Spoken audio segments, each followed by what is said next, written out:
petang Sobat Media. Kembali kita bertemu dalam rubrik kabar buku dari Tangan Terbuka Media, Bangun Jiwa via Media. Kali ini kita akan membahas salah satu tema yang terdapat dalam buku Pada Mulanya, Suara Intergenerasi dalam Kitab Kejadian, tulisan Pendeta Yoel Indrasmoro. Kita akan dipandu dan ditemani oleh penulis buku tersebut. Selamat petang Pendeta Yoel. Selamat petang, Mas Aris. Kita akan memperbincangkan salah satu tema yang mungkin terlihat biasa di awalnya, tapi sebenarnya menarik. Judulnya adalah Lalu Pergilah Abram, yang diinspirasi dari Kejadian pasal 12, yaitu bagaimana ceritanya Abraham dipanggil oleh Allah dan kemudian berangkat ke negeri yang dijanjikan. Pendeta Yoel, tentang panggilan ini ada dua hal yang saya lihat. Mungkin nanti Pendeta Yoel bisa menjelaskan. Yang pertama adalah mengapa Abram melakukannya, percaya penuh pada panggilan tersebut. Dan yang kedua, mengapa Abram dan bukan orang lain yang dipilih. Ya, kita mulai dari diskusi hal yang pertama. Pertanyaan pertama adalah mengapa Abraham begitu dipanggil langsung menjadi yakin.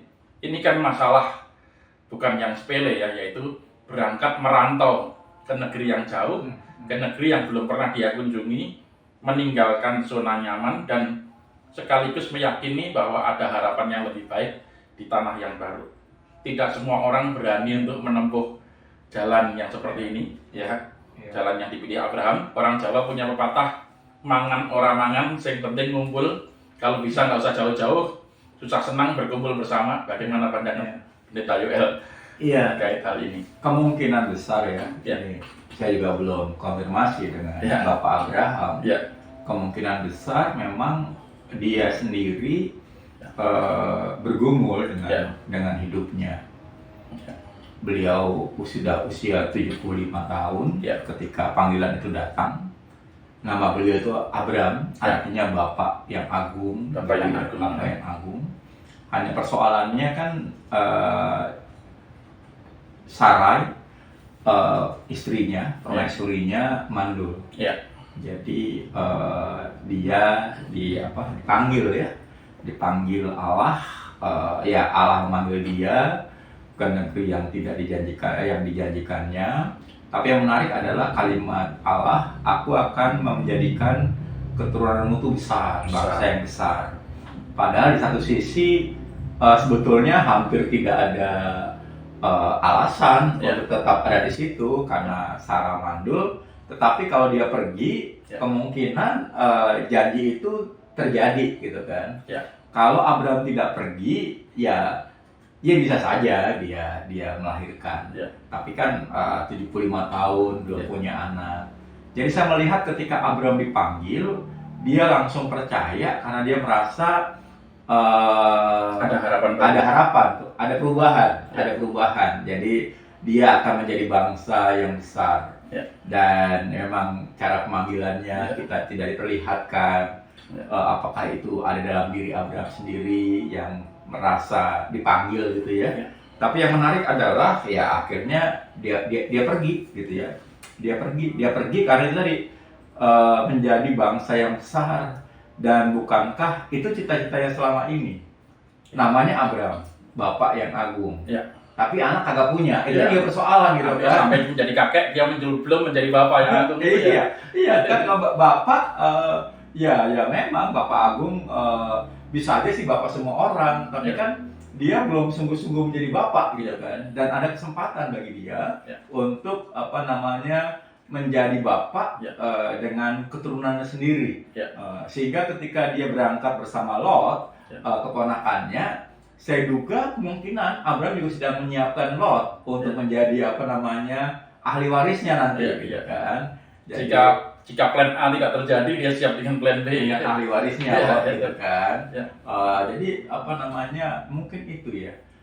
Ada harapan dan ada harapan, tapi sekaligus ada juga kegelisahan dengan keadaan sekarang keadaan sekarang, dan dia melihat ada harapan dan pergilah dia. Dan ini sekaligus membuktikan seperti pernah dikatakan oleh Pendeta Eka Dharma Putra bahwa iman itu masalah yakin dan tidak yakin, tapi tetap melangkah ya Mas ya. Iya. Iman itu kan sebetulnya kemampuan untuk menyerahkan diri kepada someone, kepada seseorang atau kepada sesuatu gitu ya. Dan artinya dia tidak merasa perlu mengambil tindakan apapun kecuali menyerahkan diri. Dan itu memang iman. Ya, dan yang kedua juga nggak kalah menarik adalah mengapa yang dipilih Abram? Mengapa bukan Ken Arok yang atau Genghis Khan di tanah yang lain ya? Ini adalah kenapa orang dari tanah Ur casting yang dipilih, bukan Winnetou dari Amerika ini. Ini kan artinya Tuhan memilih secara acak dari antara orang-orang besar di dunia, dia pilih yang biasa-biasa saja. Apa yang bisa diceritakan dari ini memang pemilihan itu apa? Dalam kedaulatan ilahi ya. Kedaulatan ilahi, kita nggak bisa ngomong apapun. Tapi sebetulnya kalau dari konsep Abraham, menurut saya sebetulnya setiap orang juga dipilih untuk menjadi bangsa yang besar. Ketika dia bisa memahami bahwa dia akan menjadi bangsa yang besar, pastikan dia akan serius dengan hidupnya. Dia akan serius dengan keluarganya. Dia akan serius menatanya. Jadi sebetulnya panggilan Abram menurut saya bukan hanya untuk Abram, tapi panggilan menjadi bangsa yang besar. Dan kalimat tadi bagus, karenamu orang-orang mendapat berkat. Jadi Abram dipanggil untuk menjadi berkat bagi bangsa lain, bukan hanya untuk menikmati berkat itu dirinya sendiri. Jadi di sini sebetulnya panggilan Abram itu adalah panggilan buat semua. Termasuk kita sekarang ya. Termasuk kita sekarang. Bukan hanya untuk kita sendiri. Hanya mungkin kita kurang pede aja, sehingga kita menjalani hidup dengan biasa-biasa saja. Kurang pede dan mungkin bedanya dengan Abraham kita kurang PK ya. Kurang PK juga gitu ya. Kurang PK akan panggilan Allah gitu ya. Akan panggilan Allah. Karena menurut saya ketika kita PK dipanggil, kan teorinya dipanggil apapun selama kita serius kita pasti jadi berkat. Ya kan, tukang semir sepatu gitu atau tukang sepatu gitu ya, dipanggil memahami panggilan dengan serius, dia bisa menjadi berkat lebih banyak orang gitu. Tukang bajai bahkan. Tukang bajai, dan ketika dia bisa mengumpulkan dana dan segala macam, tukang sepatu bisa punya pabrik sepatu, tukang bajai bisa punya perusahaan, mungkin untuk menjadi juragan angkot gitu kan. Nah itu persoalannya mungkin di situ ya, bagaimana menjadi berkat gitu. Menarik. Nah, yang pesan yang menarik juga ini buat kaum muda ini, belajar dari kisah Abraham adalah belajar meninggalkan zona nyaman. Setiap orang nanti akan tiba pada masanya dipanggil untuk bertumbuh dewasa dan menjadi mandiri, lepas dari orang tuanya. Menempuh jalan baru di lingkungan yang baru dan kadang-kadang tidak mudah. Mungkin ada pesan dari Pendeta Yoel bagaimana ini, karena kan setiap anak dan remaja ketika harus meninggalkan zona nyaman tuh ada juga rasa gelisah, nggak yakin, tidak percaya diri dan sebagainya. Kalau melihat panggilan yang pertama tadi, penjelasan yang pertama tadi, kalau bagi banyak orang itu adalah zona nyaman ya. Tapi mungkin bagi Abram itu memang nyaman, tapi dia masih terus gelisah gitu ya. Ada sesuatu istilahnya ya, ada suatu tujuan yang harus dia penuhi gitu ya. Dan sehingga ketika panggilan itu datang, dia siap tuh untuk langsung pergi, gitu kan. Jadi dia nggak pikir-pikir lagi, dia harus pergi ke tempat yang memang tidak diberitahu di mana. Hanya ke tempat yang akan kutunjukkan kepadamu. Dan kita tahu ceritanya sampai akhir pun kan Abram juga nggak punya tanah. Dia nggak punya tanah sampai dia meninggal, dia nggak punya tanah gitu. Tapi inilah iman bahwa nanti keturunan dia akan punya tanah, anak-anak dia akan jadi bangsa yang besar gitu ya. Dan sekali lagi zona nyaman gitu ya, yang kita pikirkan nyaman itu mungkin kita perlu bertanya, nyaman beneran atau nyaman semu gitu ya, atau kepalsuan gitu kan. Dan bisa saja Abraham merasa dia memang semuanya terpenuhi, tapi ada satu yang belum terpenuhi, anak. Dan panggilan itu membuat dia, ini nih kemungkinan yang membuat dia jadi berbeda dengan sebelumnya, anak itu. Ada satu yang begitu dirindukan dan dinantikan dan ingin dia yakini dengan membuktikannya ya. Nah, tentang sosok Abraham ini kan menjadi teladan dan contoh bagi kita orang percaya bagaimana menanggapi panggilan Allah seperti Pendeta Yoel tadi jelaskan. Nah, tapi kan seperti tadi juga kita bercakap bersama, tidak semua orang memiliki kepekaan yang sama. Dan kalau dijelaskan dalam buku ini, kepekaan itu juga perlu dilatih dalam hidup keluarga kita ya. Bagaimana saran Pendeta Yoel, bagaimana keluarga menjadi sarana atau lingkungan yang baik untuk menumbuhkan kepekaan kepada panggilan ilahi ya. Betul. Mungkin ya orang tua harus menolong anak-anaknya peka akan panggilan itu. Atau orang tua menantang anak-anaknya untuk bertanya, sebenarnya apa sih peranan kita di dunia ini? Kita mau jadi siapa? Kita mau melakukan apa? Kan itu sebetulnya pertanyaan-pertanyaan eksistensial. Dari mana kita, mau kemana kita? Sebetulnya pertanyaan mau kemana, ya akhirnya jadi istilah Kofadis ya. Mau kemana itu sebetulnya pertanyaan eksistensial dari setiap orang. Mau kemana nih? Dan orang-orang muda, remaja, pemuda perlu ditolong untuk bertanya juga kepada diri sendiri dan kepada Tuhan, mau kemana? Mau kemana? Apa peranan saya di dunia ini? Dan sebetulnya setiap orang pengen berperan. Hanya mungkin dia tidak terlalu pede, punya kemampuan, tidak terlalu tahu diri ya, artinya apakah emang dia benar-benar kemampuannya. Sehingga orang tua perlu belajar mendorong anak-anak untuk mau kemana. Jadi ketika dulu zaman kita kecil, orang-orang sering bertanya kalau sudah besar mau jadi apa gitu ya. Ada lagunya kan, Susan, kalau besar mau jadi apa gitu ya. Sebetulnya itu menolong anak-anak untuk mencoba membuat imajinasi di masa depan, entah profesinya, apa yang dia lakukan. Dia mencoba membayangkan, lalu setelah itu pertanyaan berikutnya adalah bagaimana mewujudkannya gitu kan. Jadi memang perlu ditolong mau jadi apa, mau ngapain. Dan bagus kalau dia belajar dari kecil untuk berkomunikasi dengan Tuhan, yang pasti sudah punya cetak biru ya tentang diri kita. Yang paling aman kan itu seturut dengan kehendak Tuhan. Kalau Tuhan sudah punya cetak biru dan kita tahu, itu akan lebih mudah ya ketimbang menghabiskan banyak energi untuk kemana-mana begitu sebelum tahu Tuhan ingin kita ngapain gitu. Bahwa kita tiap hari juga diajarkan jadilah kehendak-Mu di bumi seperti di surga, itu sebenarnya juga visi hidup kita ya. Iya, belajar untuk menyesuaikan kehendak kita dengan kehendak Tuhan gitu ya. Karena kita sadar kita terbatas, kita nggak hebat-hebat amat, sehingga yang paling aman adalah mempercayakan diri kita. Sekarang sudah jadi mempercayakan lagi, mempercayakan diri kita kepada pribadi yang menciptakan kita. Terima kasih. Dan ini mungkin sebagai penutup Pendeta Yoel, berarti anak-anak memang tidak bisa ya dibiarkan mengalir begitu saja, tapi perlu ada masanya anak-anak perlu didampingi untuk mengambil keputusan yang vital tentang bagaimana mereka harus menjalani hidup mereka, ke arah mana hidup mereka, termasuk bagaimana mereka harus menjalani hidupnya, untuk apa mereka hidup ya.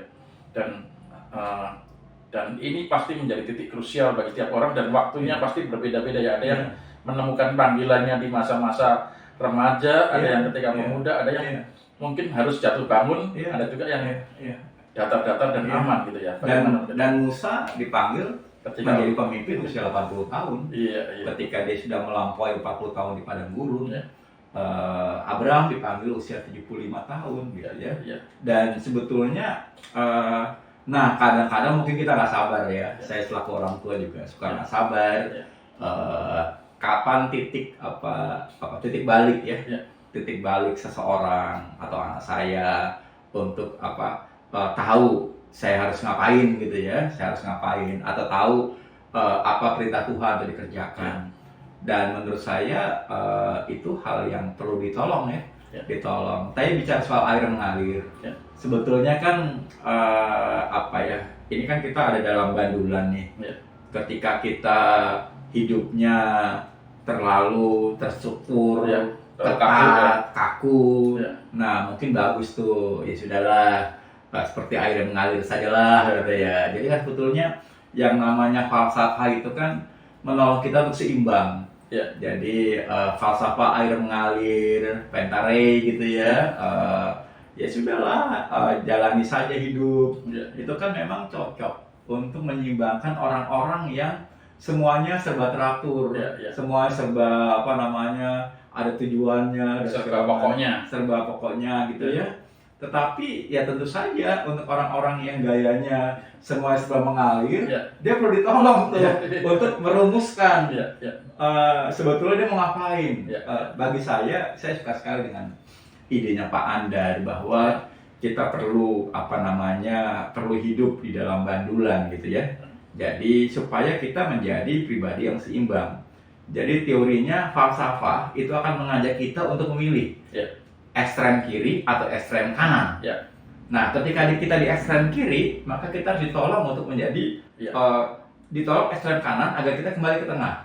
Dan ketika kita mengalirkan bandul ke tengah. Iya, ke tengah. Jadi keseimbangan itu menurut saya Pak Andar membuka menyatakan kepada kami waktu kuliah itu dalam sebuah seminar menarik bahwa perlu tesis harus ada antitesis gitu ya, supaya kita menjadi manusia yang seimbang. Jadi bukan manusia yang ekstrem kiri atau ekstrem kanan. Tapi yang menarik di tengah pun maka kita oleh ekstrem kiri dianggap kanan, oleh ekstrem kanan dianggap kiri walaupun kita di tengah gitu kan. Tapi itu belajar untuk PK PK. Demikianlah meniti jalan kehidupan. Tinggal dijalani aja. Tinggal dijalani. Kadang-kadang saya juga begitu, kadang-kadang saya harus ya sudahlah, kenapa sih harus mengikuti jadwal gitu ya. Tapi ya kadang-kadang juga harus, ya kenapa nggak harus ngikutin jadwal? Pemahaman itu tuh. Karena ketika kita hanya merasa puas dengan di satu titik ekstrem, sebetulnya kita juga mungkin sudah tidak lagi jadi manusia lagi ya. Kita akan terus gelisah dan segala macam gitu ya. Bahkan mungkin kehilangan rasa happy ya. Iya, karena semuanya akhirnya kita merasa harus, entah harus dengan harus seperti air mengalir, atau harus seperti semua serba teratur gitu kan. Padahal panggilan kita kan kadang-kadang kan kita suka ya makan teratur, tapi kan kita juga suka juga kan restoran gitu kan. Restoran itu kan memecah keteraturan kita tuh. Makan pagi, siang, malam. Senin sampai Sabtu bekerja mungkin, tapi ada juga waktu-waktu di mana kita ke pantai, ke pegunungan. Iya, itu yang sekarang dikembangkan dengan sistem healing healing gitu kan, supaya kita sendiri memecah rutinitas, rutinisme mungkin ya, dan ketika udah jadi isme bahaya memang. Betul. Judul dari percakapan hari ini adalah Lalu Pergilah Abram. Pada akhirnya ketika kita menjalani panggilan Allah, di sini kita seperti penjelasan Pendeta Yoel tadi, seperti meniti di atas bandulan yang di antara ekstrem kanan dan ekstrem kiri, dan kita belajar menikmati perjalanan itu ya. Supaya tidak terlalu gak usah dinikmati juga kali. Dijalani saja. Dijalani saja. Karena kan Abram pun kan perlu berjuang untuk menjalani hidupnya itu. Tidak selalu mudah tidak selalu mudah dan gampang. Dan kenyataannya Abram juga pernah kecewa sama Tuhan ketika pada titik tertentu dia katakan sudah menjalani kehidupan hampir 24 tahun perjalanan, ngikut kemana saja, tapi ternyata anak kagak dapat gitu kan. Dan akhirnya Tuhan memberikan dia anak ketika dia berusia 100 tahun. Ini juga menjadi menarik, menjadi contoh dan teladan yang baik bagi para pelayan Tuhan, baik di gereja maupun di tempat-tempat kerja ya, Pendeta Yoel Karena biasanya kita kadang-kadang 1 atau 2 tahun berjuang sudah pengen segera memperoleh hasilnya ya. Itu dia. Nah, mana ini hasilnya, mana ini hasilnya? Tidak tampak hilalnya. Atau kita mengasuh anak baru usia remaja, kok yang tampak seperti bandelnya, belum mananya. Itu dia. Padahal segala upaya sudah kita lakukan. Itu dia. Dan ini menarik. Apa namanya?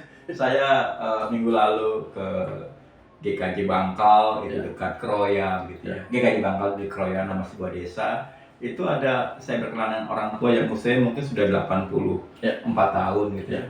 Dan dia merasa peristiwa 65 itu seperti baru kemarin saja. Jadi sebetulnya ketika kita di sini, kita bayangkan setahun, 2 tahun, 10 tahun kan lama. Tapi ketika kita sudah di sana, yang sudah lewat itu ternyata ya masih segar dalam ingatan. Masih segar dalam ingatan. Terasa baru kemarin gitu ya. Iya.